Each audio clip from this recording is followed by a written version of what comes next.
الذين اصطفى أما بعد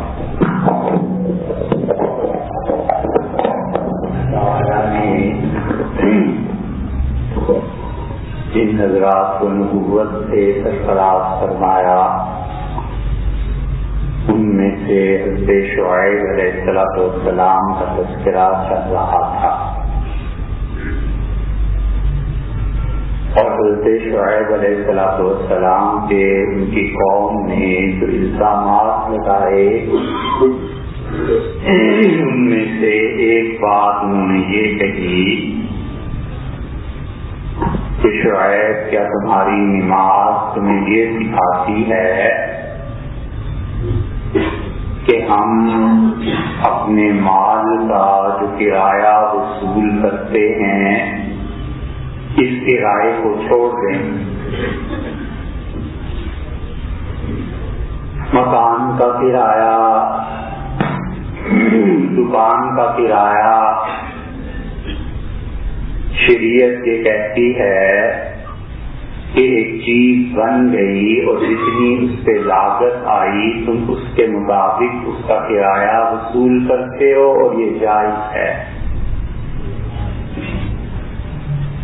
اور پیسے اور سرمائے کو کرائے پر دینا اور پیسے کے عوض میں خالص پیسہ وصول کرنا یہ ناجائز ہے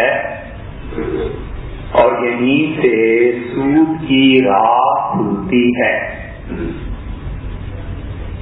اور جتنا جتنا یہ سود اور یہ چیزیں بڑھ جائیں گی اتنا ہی معاشرے میں معاشی طور پر تباہی مچے گی اور ایک طبقہ پورا اس بات پر آ جائے گا کہ وہ گھر بیٹھ کے عیش اور آرام کرے اور بقیہ لوگ اس کے لیے محنت کریں.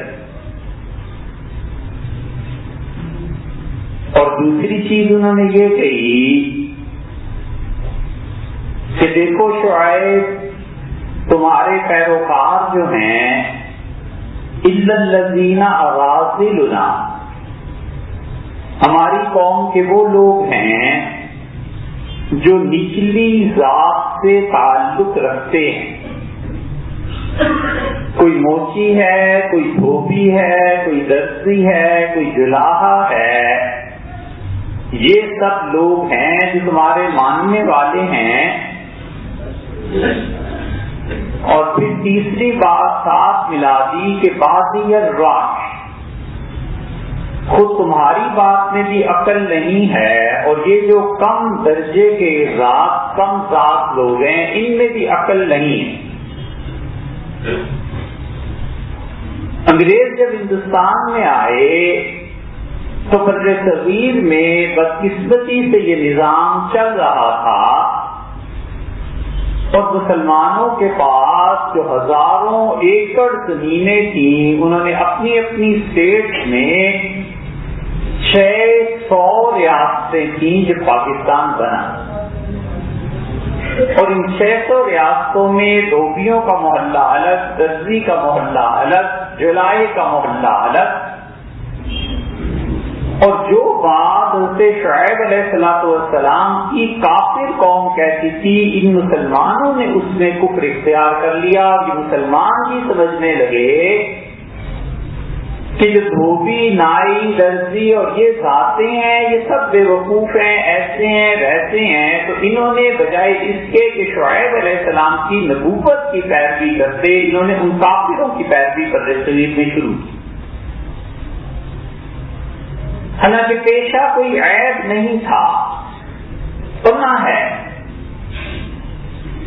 حضور اکرم صلی اللہ علیہ وسلم کے یہ جتنے صحابہ کرام رضی اللہ عنہ ہیں یہ بنیادی طور پر کن خاندانوں سے تعلق رکھتے تھے؟ خالد بن ولید رضی اللہ عنہ کا خاندان یہ جلاحے تھے. کسی ابو جہل کی ماں کا رشتہ جب آیا تو خالد بن ولید رضی اللہ عنہ کے قبیلے کے ایک دوست تھے سردار، وہ لینا چاہتا تھا. اور عربوں میں جس عورت کے حسن کی سب سے زیادہ تعریف کی گئی ہے وہ ابو جہل کی ماں. اتنی خوبصورت تھی، اتنی خوبصورت کہ اس نے اپنی شادی کے لیے شرط لگائی کہ میں بیت اللہ کا طواف کروں گی ننگے ہو کے، اور میرے علاوہ اس وقت کوئی نہیں ہوگا، میں ہوں گی اور میرا یار دوست ہوگا۔ اور اتنے مکہ والے اس کا احترام کرتے تھے کہ انہوں نے بیت اللہ خالی کرا دیا اور یہ اور اس کے دوست نے مل کے طواف کیا۔ حضور صلی اللہ علیہ وسلم میں سب بچہ تھا، 7-8 برس کا تھا، تو ہم بچے اندر چلے گئے اور میں نے دیکھا یہ ان کا طواف کر رہے۔ خالد بن ولید رضی اللہ عنہ یہ شرط اس سے اپنے یار سے لگائی کہ اتنا لمبا دھاگا تیار کرو گے کہ بیت اللہ سے لے کے فلاں پہاڑ تک وہ دھاگا بچھایا جائے گا۔ یہ سمجھتی تھی ناممکن ہے۔ اس نے کہا کہ خالد رضی اللہ عنہ کے والد کا نام اس کا ولید کس دن کے لیے میں انہیں کہوں گا، اور ان کی عورتیں کارگاہ میں چرخے پہ اتنا لمبا دھاگا تیار کر دیں گی۔ خالد بن ولید رضی اللہ عنہ بنیادی طور پہ یہ لوگ چلاتے تھے۔ پھر کیا ہو گیا؟ اس سے بڑا آدمی کون ہے جس نے اسلام کو اتنی زمین لا کے دیے اور اتنے آدمی اسلام میں داخل کیے ہوں؟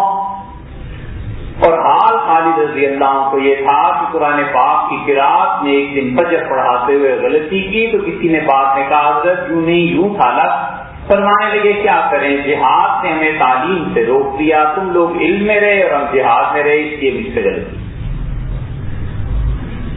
ہندوستان میں وہ وقت تھا جب صرف اتنا کہنا کہ مفتی صاحب نے یہ کہا ہے، مفتی کفایت اللہ صاحب رحمۃ اللہ علیہ مراد ہوتے تھے، پورے ہندوستان کے مفتی تھے، اور مفتی کفایت اللہ صاحب رحمۃ اللہ علیہ اپنی ذات کے نائی تھے، اور مفتی صاحب رحمۃ اللہ علیہ پڑھا لکھا اور پھر اس کے بعد دہلی میں مفتی مقرر ہوئے، اور اتنے بڑے مفتی تھے کاش کہ ان کا کوئی ریکارڈ محفوظ رہتا، کمال کا فتویٰ وہ لکھتے تھے۔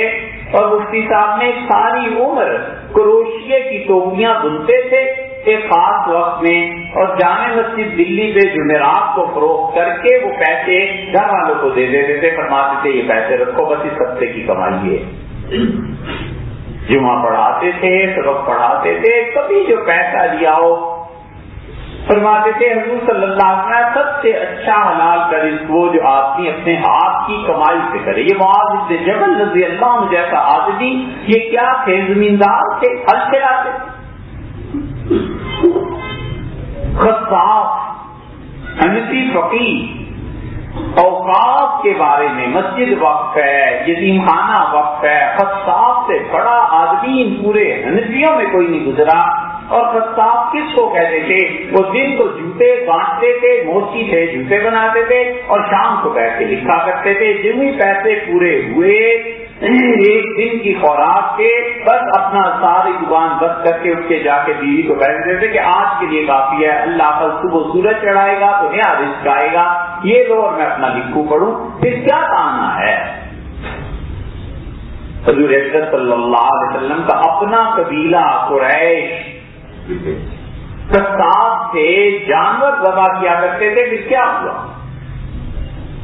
اس لیے انگریزوں نے اس میں اضافہ کر دیا اور انہوں نے کہا کہ 4 پاک شیڈول جب بناؤ تو اس میں جولائی ہیں، نائی ہیں، دھوبی ہیں، موسی ہیں، فلائیں، اس میں مولوی کا بھی اضافہ کرو تو بھی ان کے ساتھ شامل۔ نتیجہ یہ نکلا کہ ہندوستان پورے میں اور پورے بر صغیر میں چند الفاظ گالی بن گئے ہیں۔ کسی کو مرزائی کہنا گالی ہے، یہ آپ کو آسانی سے سمجھ میں آ جائے گا۔ اسی طرح گالی بن گیا کسی کو یہ کہنا کہ تم وہابی ہو، اور گالی بنا دیا انگریز نے کہ تم مولوی، اور مولویوں سے کالا پڑا نہیں تھا کہ وہ علم کے سمندر ہیں، جو جتنا تیرا اس سمندر میں واپسی پہ آپ اتنی اطلاع دیتا ہے کہ شخص کا اتنا علم ہے، اس علم اور سمندر کی گہرائی میں کون جا سکتا ہے جس کو اللہ نے کتاب، سنت، تاریخ، سیاسیات، فقہ، قانون اور عربی ادب، اردو ادب، زبانیں کس چیز پہ خدا نے عبور دیا، اور تھوڑی عمروں میں ان علماء کی علم کا احاطہ کون کر سکتا؟ کوئی سوچی نہیں شعیب علیہ السلام کے مقابلے میں، اور بس یہ کہا کہ بات یہ افراد تم لوگ بے وقوف ہو، کم ذات ہو۔ اور پھر انہوں نے کہا تیسری بات کہ تمہارا قبیلہ مضبوط نہیں ہے، کنبہ مضبوط نہیں ہے۔ یہ ہے جمہوریت اور ڈیموکریسی کہ جو جماعت مضبوط ہے، سیٹ زیادہ ہے، اس کی سنو، اور جو اکا دکا ہے چاہے وہ کتنی عقل کی بات کرے اس کی نہیں سننی، اس لیے کہ اس کے پاس ووٹ تو زیادہ نہیں ہے اور حکومت چلانی ہے۔ تو اگر اکثریت والی جماعت ظلم بھی کرے تو بھی ٹھیک ہے، اور اکثریت کی جماعت حق بھی کہے تو بھی نہ حق ہے اور نہ درست ہے، اس لیے کہ حکومت قائم رکھنی ہے۔ انہوں نے کہا، اور شاید صاف سنو، لولا وقت کل رجمنا کا، اگر یہ تیرا چھوٹا موٹا کنبا جو تیرے ساتھ ہے یہ لوگ نہ ہوتے، ہم تمہیں پتھر مار مار کے ہلاک کرتے۔ مرجوباً ایک وقت گزرا ہے، ہمیں تم سے بڑی امیدیں تھی، تم اس قوم کے چڑھتے ہوئے جوان تھے، ہم سمجھتے تھے کہ بڑے ہو گے، بڑے اچھے بنو گے، اور تم اٹھ کے ہمیں دونوں چیزوں سے منع کرتے ہو کہ ہم سود بھی نہ لیں اور یہ بھی نہ کریں۔ اور بادی الراج، تم میں عقل نہیں ہے۔ عقل کا پیمانہ کیا ہے؟ عقل کا پیمانہ دولت، عقل کا پیمانہ کنبے کا بڑا ہونا، عقل کا پیمانہ طاقت اور عہدہ، نہ کہ عقل، دانش، علم، شعور، سب چیزیں ختم ہو گئیں۔ جس کا جتنا بڑا کنبا وہ اتنا ہی عقل مند، اور جس کا جتنا پیسے اور گھر سے تعلق وہ اتنا ہی عقل مند۔ سعدی رحمۃ اللہ نے لکھا ہے کہ ایک آدمی سبزیاں لاد کے شہر جا رہا تھا، بے روزگار عقل مند پاس سے گزرا تو اس نے کہا، یہ کیا کر رہے ہو؟ جھول اس نے ڈالا ہوا تھا گدھے پہ، ایک طرف سبزیاں اور ایک طرف پتھر تھے۔ اس نے کہا، یہ کیا کر رہے؟ اس کا وزن برابر رکھتا ہوں۔ اس نے کہا کہ اگر آپ آدھی آدھی سبزیاں دونوں طرف رکھ لیں تو بھی تو وزن برابر رہے گا۔ بڑا حیران ہوا، کہنے لگا آج تک کسی نے بتایا ہی نہیں، سبحان اللہ۔ اور پھر دونوں طرف آدھی آدھی سبزیاں کی تو وزن برابر ہو گیا، جھول ٹھیک ہو گیا۔ تو اس کے ہاتھ پکڑ لیے اور کہنے لگا، سبحان اللہ، آپ کس ملک سے تعلق رکھتے ہیں، اتنی عظیم عقل والے آدمی، تو مجھے بتا تو کرتا کیا ہے؟ نام نسل سب کچھ بتایا اس نے، وطن بتایا، اس نے کہا کرتا کیا ہے؟ اس نے کہا کیا کروں، آج کل روزگار کی تلاش میں۔ اس نے کہا پاکے ہو گئے؟ اس کا پاکے ہو گئے تو کسان چپ کر کے پتھر ایک طرف رکھے اور سبزیاں ساری ایک طرف، اور گدھے کو چلانے لگا۔ تو اس نے کہا کیا ہو گیا ہے تجھے؟ میں نے تجھے عقل کی بات بتائی تھی۔ اس نے کہا جو عقل پیسہ نہ کمائے اس عقل سے میری جہالت اچھی ہے کہ 4 پیسے لے آؤں۔ اسی پہ بولتے ہیں دنیا کے لوگ، پیسہ زیادہ ہے عقل بھی زیادہ ہوگی، ووٹ زیادہ ہے، اسمبلی میں 50 سیٹیں ہیں، اس کی عقل زیادہ ہوگی، اس کا عہدہ بڑا ہے لہذا اس کی عقل بھی زیادہ ہوگی۔ وزیر اعظم ہو کے، صدر ہو کے، بادشاہ ہو کے، قبیلے کا سربراہ ہو کے ایسی احمقانہ کبھی کبھی بات کرتا ہے کہ بچے ہنستے۔ عہدے کا کیا تعلق ہے عقل کے ساتھ؟ پیسے کا کیا تعلق ہے عقل کے ساتھ؟ نبوت بہت بڑی چیز۔ انہوں نے کہا تمہیں عقل نہیں، پیسہ سارا برباد کر دو گے اگر سود کا نظام نہیں چلے گا۔ اور یاد آتا ہے پنڈت جواہر لال نہرو نے اپنے والد موتی لال نہرو کو سخت تنقید کا نشانہ بنایا اور اسے کہا ابا اتنا پیسہ وکالت میں آپ نے کمایا، ضائع کر دیا فلاں جگہ فلاں جگہ فلاں جگہ۔ اس نے کہا بیٹے پیسہ تھا ہی کہاں، ہم غریب لوگ تھے، توڑنے کو ملتا تھا تو کھانے کو نہیں ملتا تھا، کھانا پورا کرتے تھے تو کپڑے کم ہو جاتے تھے، سردیوں اور گرمیوں میں کپڑے سنبھال کے رکھنا مشکل ہو جاتی تھی۔ گوبھی اور مٹر 2 دن پکتے تھے، تمہیں تو پتا نہیں ہے، ایک دن گوبھی پکاتے تھی ماں اور دوسرے دن ڈنڈ کر پکاتی تھی، اسے پھینکتی نہیں تھی، اور ایک دن مٹر کے دانے نکال کے پکاتی تھی اور دوسرے دن مٹر کے چھلکے پکا کرتے تھے۔ ہم نے اس غربت میں وقت گزارا ہے۔ یہ الہ آباد کے مسلمان تھے، انہوں نے کشمیر میں چندہ کر کے مجھے بھیجا تو میں الہ آباد گیا اور مسلمانوں کے پیسے سے یہ خاندان اٹھایا، ورنہ ہمیں کون پوچھتا تھا۔ نہرو جوان وکیل تھا، اس کی سمجھ میں بات آتی نہیں تھی، اس نے کہا نہیں اس بات تم نے دولت تباہ کر دی، یہ کر کیا وہ کیا۔ حتیٰ کہ موتی لال نہرو نے خط لکھا وہاں محمد علی جوہر کو اور کہا میرا بیٹا گھر کا نظام برباد کر رہا ہے، کوئی عزت ادب چھوٹا بڑا نہیں رہا، کہ باقی بچے کیا سیکھیں گے اس سے، آئیے اور سمجھائیے۔ وہاں محمد علی جوہر گئے اور جو وہ ایک خاص نام تھا ان کے گھر کا، اب خیال نہیں آ رہا، اس گھر میں 3 دن رہے اور تینوں دن صبح کی واک میں اور ناشتے میں پنڈت جواہر لال نہرو کو بٹھایا، سمجھایا اور کہا بیٹے فیصلے ایسے نہیں ہوا کرتے، اگر تم باپ کی جگہ ہو اور وہی غربت تم پہ بتا رہی ہو جو تمہارے باپ پہ تھی، پھر ہم دیکھیں کہ تم فیصلے کیسے کرتے ہو، اس طرح بیٹھ کے بات نہیں کیا کرتے، گھر کا نظام برقرار ہو۔ شعیب علیہ السلام پہ یہی تہمت، تم غریب لوگ، حضور اکرم صلی اللہ علیہ وسلم پر یہی تہمت، قرآن ذکر کرتا ہے اور انہوں نے کہا کہ یہ طائفتین من القریۃ العظیم، حجاز کا اتنا بڑا صوبہ، ان میں 2 بڑے شہر مکہ اور طائف، ان میں ایک یتیم بچہ خدا کو ملا جسے نبوت دے دے، یہاں نبوت ان لوگوں کو کیوں نہیں دی گئی جو لوگ بڑے عقل مند ہیں، دانا ہیں؟ ابو جہل کو تو ہم ابو جہل کہتے ہیں، لوگ کہتے ہیں ابو الحکم، اس کا اصل کنیت یہ تھی یعنی عقل کا باپ، عقل والا، بڑے بڑے فیصلے ابو جہل کرتا تھا اپنی قوم میں، اور اتنے دانش مندی کے فیصلے کہ اس کی مثال دانا عاجز ہے، لیکن ہوا کیا اس ساری عقل پہ پردہ کبر کا پڑ گیا کہ متکبر اور مغرور ہو گیا، کہنے لگا وہاں اگر نبوت ہے تو مجھے بھی نبوت ملنی چاہیے کیونکہ میں عقل مند زیادہ۔ اللہ نے فرمایا کہ ان سے کہیے نحن قسمنا بینہم، ہم نے رزق تم میں تقسیم کیا ہے، کھانا پینا کپڑا لتا ہم تقسیم کرتے ہیں، یعنی جس پہ دنیاوی زندگی کا دار و مدار ہے وہ ہم تقسیم کریں، اور روحانی زندگی کا دار و مدار نبوت سے، نبوت کی تقسیم میں ابو جہل کو دے دوں، ما یحکم، کتنی بری بات ہے جو تم کرتے۔ یہ کی چیز اور شعیب علیہ السلام نے سمجھایا، انہوں نے کہا لوگو یہ نہ کرو، اور جو میں کہتا ہوں میری بات مان لو۔ انہوں نے کہا دولا رخت کا لرجمنا کا، اگر تیرا یہ خاندان نہ ہوتا نا تو ہم تمہیں بالکل پتھر مار مار کے ہلاک کر دیتے۔ انہوں نے کہا یہ ہے نبوت کی شان۔ انہوں نے کہا اراسی اعوذ علیکم من اللہ، میرا خاندان زیادہ قابل لحاظ ہے اور اللہ کا لحاظ نہیں کرتے جس نے مجھے نبی بنا کے بھیجا۔ کمال کی بات حضور صلی اللہ علیہ وسلم نے فرمائی، بالکل اسی سینس میں ایک خارجی اٹھا، اور یہ خارجی اب بھی موجود ہے جو اپنے علاوہ کسی کو مسلمان ہی نہیں سمجھتے، مسلمان ممالک کو دارالحرب کہتے ہیں، وہاں کے لوگوں کو مارنا ثواب سمجھتے ہیں، خون بہاتے ہیں،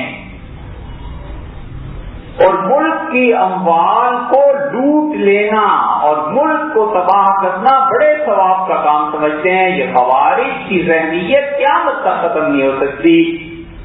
صحیح معنی میں سیدنا علی رضی اللہ عنہ نے کہا، انہوں نے فرمایا یہ مجھ پہ الزام لگاتے ہیں یہ خارجی کفر کا، اور فرمایا یہ چھوکرے یہ لونڈے مجھے کافر کہتے ہیں، خدا کی قسم جن پر قرآن نازل ہوا تھا اور جو اس وحی کو دیکھنے والے تھے اور جو اس نبی کی پیروی کرنے والے تھے انہوں نے تو مجھے کبھی کافر نہیں کہا، یہ کل کے لڑکے اٹھ کے مجھے کافر بنانے لگے۔ وہ خارجی حضور صلی اللہ علیہ وسلم کے سامنے اٹھا اور نبی کریم صلی اللہ علیہ وسلم نے تقسیم کی تھی مال غنیمت کی، اور کفار مکہ میں سے کچھ لوگوں کو زیادہ اونٹ دے دیے تھے تاکہ یہ لوگ اسلام کے قریب رہیں۔ پیسہ خرچ کیا، اس سے اٹھ کے کہا کہ عبداللہ کے بیٹے انصاف کر، اور یہ جو تم تقسیم کر رہے ہو نا پیسے کی یہ ٹھیک نہیں ہے۔ حضور صلی اللہ علیہ وسلم نے کس کمال کی بات ارشاد فرمائی، سبحان اللہ یہ ہے نبوت۔ آپ نے کہا اسے، آپ نے فرمایا میری بات سن، اور اسے بٹھایا اور فرمایا لڑکے اللہ نے پوری دنیا کو کائنات کو ہدایت دینے پہ میرا اعتبار کیا ہے اور تم چند جگہ میں میرا اعتبار نہیں کرتے، کیسی مشکل۔ فرمایا اللہ نے پوری دنیا کی جنت اور جہنم کا فیصلہ میرے اعتبار پہ کیا ہے، اللہ نے مجھے اس منصب پہ فائز کیا ہے، اور میری 4 اونٹ ہی تو ہیں، میں نے کسی کو زیادہ دیے یا کم دیے، یہ کیا چیز ہے؟ اسی لیے اسے سعد رضی اللہ عنہ کہتے ہیں یہ ہے عقل اور یہ ہے سمجھ اور وہ ہے ہٹ دھرمی اور کبر. سعد کے مقابلے میں رضی اللہ عنہ کی خارجی آیا متکبر مغرور ہر بات پر اعتراض. اور سعد رضی اللہ عنہ کا اللہ کے رسول آپ تقسیم کر رہے ہیں میرے اس دوست کو بھی کچھ دے دیں. غریب تھا بہت زیادہ اور سعد رضی اللہ عنہ کو بڑا قریبی دوست تھا. عرض کیا اللہ کے رسول اسے بھی دے دیں. انی لأراه مومنا میں اسے مومن سمجھتا ہوں. حضور صلی اللہ علیہ وسلم او مسلمن یا سعد مومن ہے یہ تمہارا دوست کے مسلمان ہے. انہوں نے کہا انی لأراه مومن. تھوڑی دیر کے بعد پھر تیسری مرتبہ کہا اللہ کے رسول یہ مومن ہے اسے دے دیں. آپ نے بتایا سعد انی او مسلمان یا تم اسے مسلمان سمجھتے ہو کہ مومن سمجھتے ہو. اور پھر اس سے سعد رضی اللہ عنہ سے ماموں تھے نا گویا ایک درجے کا مزاح فرمایا اور فرمایا کہ تعالن یا سعد اگر میں تمہارے دوست کو پیسے نہ دوں تو پھر لڑ پڑو گے جھگڑا کرو گے مجھ سے. سعد رضی اللہ عنہ کہتے ہیں میں چپ ہو گیا اور حضور صلی اللہ علیہ وسلم کی تقسیم پہ راضی تھا.